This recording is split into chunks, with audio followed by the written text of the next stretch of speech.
3 and 4 of Dowry Prohibition Act, my lords. However, my lords, Only 3 and 4. illa, my lords, 352 and also my lords 85 of BNS. The dowry is of 50,000 that they have sought in the complaint, my lords. My lords, Charge sheet ಆಗಿದೆಯಾ? ಆಗಿಲ್ಲ. Investigation ಇಷ್ಟೇ ತಗೊಂಡು. Let one ನಿಮಿಷ. Husband? Husband. Where is the Husband and complaint? also in-laws, my lords. Where is the complaint?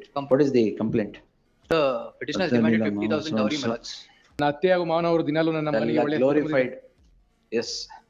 ತಂದು ಮದುವೆಯನ್ನು ಮಾಡಿದ್ದಾರೆ. ನನಗೆ ಹೆಚ್ಚಿನ ವರದಕ್ಷಿಣೆಯನ್ನು ಕೊಡ್ತಿದ್ದರು. ನಾನು ಹೋಗಿ ನಿಮ್ಮಂತವಳನ್ನು ಮದುವೆ ಮಾಡಿಕೊಂಡೆ ಎಂದು ದಿನಾಲೂ Husband, one ನಿಮಿಷ. Husband ಮೇಲೆ ಏನಿದೆ ಇಲ್ಲಿ?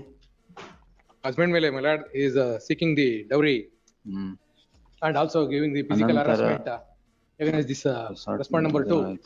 ಆಗಾಗ ಮದ್ಯಪಾನವನ್ನು ಮಾಡಿಕೊಂಡು ಬಂದ ನನಗೆ ಅಲೆಯನ್ನು ಮಾಡಿ ಆಯ್ತು, ಅದೆಲ್ಲ ಗ್ರೌಂಡೇ ಅಲ್ಲ. ಸರಿ, ಕೊಲೆ ಮಾಡಿದ್ದಕ್ಕೆ ಅಟೆಂಪ್ಟ್ ಟು ಮರ್ಡರ್ ಏನಿದೆ?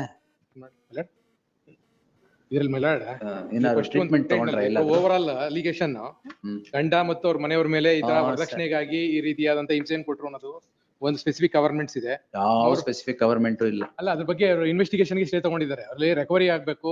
ರಿಕವರಿ ಆಗ್ಬೇಕು. ಅಲ್ಲ, ಒಡವೆ ಜ್ಯುವೆಲರಿಗಳು ಏನೇನ್ ತಗೊಂಡೋಗಿ ಕೊಟ್ಟಿದ್ದಾರೆ ಇವ್ರ ಪೇರೆಂಟ್ಸ್, ಅದೆಲ್ಲ ಅವ್ರ ಮನೆಯಲ್ಲೇ ಇದೆ. ಇವ್ರು ಅವ್ರ ನಮ್ಮ ಮನೆಯಲ್ಲಿ ಇಲ್ಲ, ನೀನೇ ತಗೊಂಡೋಗಿದ್ಯಾ ಅನ್ನತ್ರ ಅವ್ರೊಂದು ರಿಪ್ಲೈ ನೋಟಿಸ್ ಕೊಟ್ಟಿದ್ದಾರೆ. 18 didn't appear before the mediation center, my lords. ಯಾವ ಅಪೇರ್ ಆಗ್ತೀರಾ mediation ಗೆ? ಇಲ್ಲ ಅಂದ್ರೆ ಕ್ವಾಶ್ ಮಾಡ್ಬಿಡ್ತೀನಿ ಎಲ್ಲ. Against husband, everybody have quash. ನಾವು ಜೊತೆಗಿರೋದಕ್ಕೆ ಹುಡುಗನ ಜೊತೆ ರೆಡಿ ಇದೀವಿ. They didn't appear, my lords. ಇಲ್ಲ, ಹೋಗಿದೀವಿ.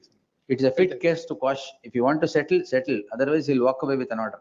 ನಿಮ್ಗೆ ಗೋಲ್ಡ್ ಇಲ್ಲ ಏನೋ ಇಲ್ಲ. ಇಲ್ಲ, ಮೀಡಿಯೇಷನ್ ಹೋಗಿ ರೆಡಿ ಇದೀವಿ. My lords, they'll not come before the mediation. If they don't come, I'll quash it. Please, Yes. ಹೋಗಿದೀವಿ. ಅಂದ್ರೆ please, my lords. the parties to the list, the court is of the opinion, after looking into the allegations which are bald enough for initiation of proceedings under section 498A, that the parties can sit across and settle the dispute amongst themselves. The allegation is that the complainant wife does not appear before the mediation while the petitioners appear. The parties are directed to appear before the so mediation center. Court settlement, if any, failing which the petition will be answered on its merits on the same day. Interim order, my lords. Interim order subsisting will continue to the next date of hearing. Grateful, my lords. Wise enough, settle it. Otherwise, fit case to quash. ಇಲ್ಲ, ವರದಕ್ಷಿಣೆ ಕಿರುಕುಳ ಅಂತ ಏನಿಲ್ಲ. Section 8 TP act ಅಲ್ಲಿ presumption ಯಾವ presumption sir? Burden ಅವ್ರ ಮೇಲೆ ಇದೆ ಅಂತ ಪ್ರೂವ್ ಮಾಡೋದು. ಆ ಕಾಲ ಎಲ್ಲ ಹೋಯ್ತು ಸರ್, ಈಗ ಕಾನೂನು ಚೇಂಜ್. ಎಸ್.